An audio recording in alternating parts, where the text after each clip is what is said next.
अस्सलाम वालेकुम, मैं हूँ रिजवान अशरफ। हुकूमत ने जो मंसूबा बनाया था जस्टिस मंसूर अली शाह का रास्ता रोकने के लिए और जस्टिस याहिया अफरीदी को ला के कि इसके बाद हमारी बचत हो जाएगी, इसके बाद हमारी हुकूमत को कोई मसला नहीं होगा, कोई परेशानी नहीं होगी, उसके बाद सत्ते खैरा होंगी और हम बड़ी आसानी के साथ हुकूमत करेंगे, मौज मस्तियाँ करेंगे, अल्लाह तल्ला करेंगे और 3 साल 5 साल हम बड़े पुरसकून अंदाज से गुजारेंगे।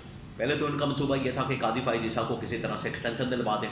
वो एक्सटेंशन का प्रोग्राम तो बिल्कुल बढ़ गया और उसके बाद इनका प्लान ये था कि नीचे से किसी को जज बना दें, याहिया अफरीदी को जज बना दें और उससे ये होगा कि ऊपर जो जस्टिस मंसूर अली शाह है, जस्टिस मुनीब अख्तर है, ये एहतजाजन इस्तीफ़ा दे के चले जाएंगे और हमारे लिए रास्ता साफ हो जाएगा।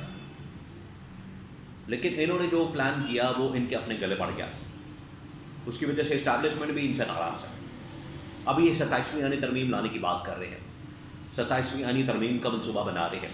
उसके लिए भी कभी उसको कहते हैं, कभी इस्टेब्लिशमेंट को कहते हैं, इस्टेब्लिशमेंट इनको कहती है कि आप ड्राफ्ट खुद अब तैयार करें, खुद लोगों को कन्विंस करें, खुद इसके ऊपर वोटिंग करवाएं और ख़ुद बंदे लाएं और तरमीम पास करवाएं, हमारे फिर मत रहे, साढ़े थे ना रहना। ये हुकूमत को कहा गया। अब हुकूमत जो है वो इतनी नाअहल है, हुकूमत इतनी नकम्मी है कि इन्होंने पहले जो तरमीम पास करवाई है वो खुद इन्होंने नहीं करवाई, किसी और ने करवा के दी है। तो ये 27वीं आनी तरमीम क्या पास करवाएंगे? 26 भी करके भी फंस गए, 27 भी करके भी फंस जाएंगे। और मैं आपको एक और बात बता दूं कि जब तक इनको इस बात का यकीन नहीं हो जाता कि अब इनका सर्वाइवल ख़तरे में नहीं है, अब ये महफूज हो गए हैं, अब इनको कोई नहीं हिला सकता, इनको कोई नहीं छेड़ सकता, ये उतनी देर तक ऐसे ही मंसूबे बनाते रहेंगे, तरमीम पर तरमीम करते रहेंगे, कानून साजी पर कानून साजी करते रहेंगे, मैनेजमेंट करते रहेंगे, जजेस को कंट्रोल करते रहेंगे, उधर मंसूबा बनाएंगे, इधर साजिश करेंगे, उधर ये करेंगे, उधर ये करेंगे। तो ये अपनी सर्वाइवल की जंग लड़े हैं और हर रोज़ इनकी सर्वाइवल का मसला। अगर ये अपने वोटों की ताकत से आते, अगर ये मैंडेट से आते, आवाम की ताकत से आते, आवाम के सपोर्ट से आते, तो इनको सर्वाइवल का मसला ही ना होता। लेकिन सर्वाइवल का मसला तब होगा जब ये आवाम के वोटों से नहीं आएंगे, बल्कि जाली वोटों से, जाली सपोर्ट से, 2 नंबर वोट से हुकूमत में आएंगे। तो फिर इनका यही हाल होगा, इनका यही हशर होगा जो आज हो रहा है। आज जो डामाडोल फिर रहे हैं, आज जो इनका हशर है, आज ये जो दर बदर फिर रहे हैं, कभी किसी मुल्क जाते हैं, उनके जाके वहाँ पर गोले गिट्टे पकड़ते हैं कि हमें बचा लें, कभी डोनाल्ड ट्रंप से बचाने की अपील करते हैं, कभी किसी ताकत के पास जाते हैं, कभी मोहम्मद बिन सलमान के पास जाते हैं, कभी अमेरिका में जाके लॉबिंग करते हैं, कभी यहाँ पर इस्टेब्लिशमेंट को कहते हैं कि हमें बचा लें। लेकिन इनका सर्वाइवल बड़ा मुश्किल है।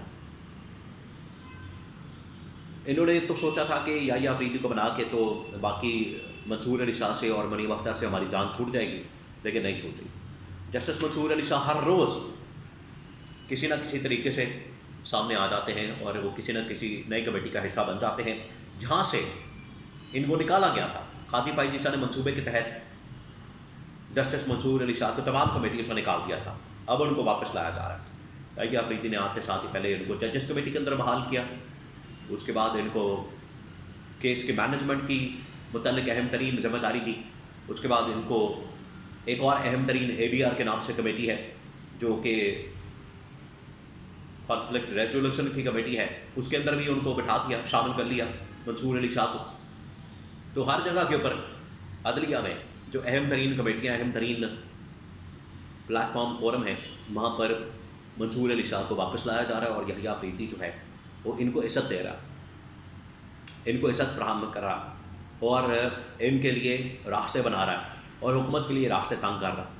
हुकूमत के लिए रास्ते तंग करने से या इनके लिए रास्ता बनाने से मुराद क्या है कि आइन और कानून के मुताबिक हम लोगों ने चलना है। ये पैगाम ये है, आइन और कानून के मुताबिक और इंसाफ के मुताबिक हमने आगे बढ़ना है।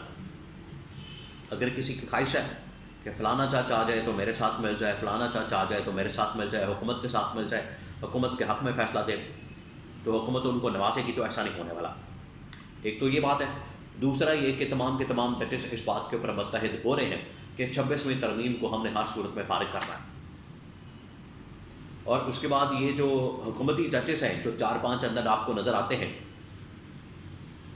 उसमें 3-4 नाम हैं, अमीनुद्दीन खान, जमाल मंदोखेल, नईम अख्तर अफ़गान और 2 और जजेस जो एडहॉक इन्होंने लगाए थे, सरदार तारिक मसूद और مظہر عالم میاں خیل، یہ جو ججز ہیں یہ بھی آخرکار ان کی چھٹی ہونے والی ہے. یہ یا تو خود چلے جائیں گے یا ان کے لیے راستہ اتنا تنگ کر دیا جائے گا کہ ان کو مجبوراً پھر جانا پڑے گا چھوڑ کے. ان کے پاس اور کوئی راستہ نہیں بچے گا. یہ خود بخود خود چھوڑ کے چلے جائیں گے یا پھر ان کو نکال دیا جائے گا. اور لگتا ہے یہی ہے کہ یہ خود بخود چھوڑ کے چلے جائیں گے، کیونکہ جس طریقے سے حالات بنتے جا رہے ہیں، جس طریقے سے معاملات آگے بڑھ رہے ہیں، جس طریقے سے چیزیں آگے جا رہی ہیں، یہ لگتا ہے کہ خود بخود چھوڑ کے چلے جائیں گے. جو ایڈ ہاک ججز ہیں اب یہ کرانا چاہتے ہیں، مزید تعداد کو بڑھانا چاہتے ہیں، بجائے اس کے کہ یہ کام کریں، وہاں پر بیٹھیں آئیں اور حکومتی، آئینی، عدالتی جتنی پٹیشنز ہیں وہ تمام کے تمام سنیں، انسانی حقوق کے متعلق، کرمنل، سول، جتنی اس کے بارے میں پٹیشنز ہیں ان کو سنیں. بجائے اس کے کہ یہ کریں گے، یہ کیا کر رہے ہیں حکومت والے کہ تمام کے تمام کیسوں کی مینجمنٹ اپنے ہاتھ میں کرنا چاہتے ہیں، بینچز کی تشکیل اپنے ہاتھ میں کرنا چاہتے ہیں، ججز اپنے ہاتھ میں کرنا چاہتے ہیں، ان کو کنٹرول کرنا چاہتے ہیں. یہ ان کے فائدے میں نہیں کھانا، یہ ان کا الٹا اپنے گلے اور گاٹے فٹ ہو رہا ہے. یہ تمام چیزیں ان کے اپنے گلے پڑ رہی ہیں. یہ 27ویں ترمیم کرنا تو دور کی بات ہے، یہ 26ویں ترمیم میں پہلے ٹھیک کر لیں. 26ویں ترمیم کے مطابق معاملات کو آگے بڑھا لیں. 26ویں ترمیم کر کے بھی یہ الٹا پھنس گئے تو 27ویں ترمیم کر کے یہ اور پھنس جائیں گے. میں آج بتا رہا ہوں آپ کو کہ یہ 26ویں ترمیم کر کے تو جتنا پھنسے ہیں یہ 27ویں ترمیم کر کے اور پھنس جائیں گے. 28ویں ترمیم کریں گے اور پھنس جائیں گے. یہ جو بھی کریں گے پھنستے چلے جائیں گے. اور یہ سروائیول میں انسان اسی طرح سے کرتا ہے، جب ڈیفینس میں چلا جاتا ہے، ڈیفینسو موڈ پہ چلا جاتا ہے، پھر یہی کرتا ہے. اور عمران خان نے اس کے بارے میں کہا کرتا تھا کہ جو جیتنے کی غرض سے آتا ہے، جیتنے کے سوچ کے ساتھ آتا ہے جیتنے کی، وہ جیت جاتا ہے. لیکن جس کو ڈر اور خوف ہوتا ہے، جس کو پتہ ہوتا ہے کہ میں آئے یہاں پر پرفارمنس کے اوپر، میرٹ کے اوپر نہیں ہوں بلکہ جعلی طریقے سے، اس کے دماغ میں ہارنے کا خوف ہوگا، وہ پھر ہارے گا. وہ ہارنے کے لیے پھر غلطیاں کرے گا اور غلطیاں کر کے وہ پھنستا چلا جائے گا اور آخرکار فارغ ہو جائے گا. ہی ہوتا ہے دنیا میں، اسی طرح سے ہوتا ہے.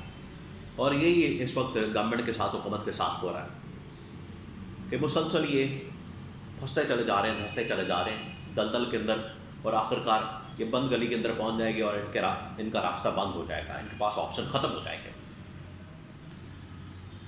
پھر یا تو عدالت ان کو گھر بھیجے گی یا پھر اسٹیبلشمنٹ بھیج دے گی. اسٹیبلشمنٹ تو اب ڈائریکٹ نہیں بھیجے گی، عدلیہ کے تھرو ہی ان کو نکالا جائے گا، عدلیہ کے ذریعے سے ہی ان کو گھر بھیجا جائے گا. کیونکہ اگر ایک فیصلہ، ایک کیس ٹیک اپ کر لیا جاتا ہے، ایک کیس، وہ چاہے مخصوص نشستوں کا ہو، الیکشن آڈٹ کا ہو، یا بدلے کے نشان کا ہو، یا کوئی بھی کیس ہو، ایک کیس کا فیصلہ ہونا ہے، آٹومیٹکلی ان کا نمبر گیم، ان کی میجورٹی ختم ہو جانی ہے اور عمران خان کی میجورٹی اور نمبر گیم بڑھ جانا ہے. عمران خان کی واپسی اور اس حکومت کی چھٹی وہ یقیناً ہو جانی ہے.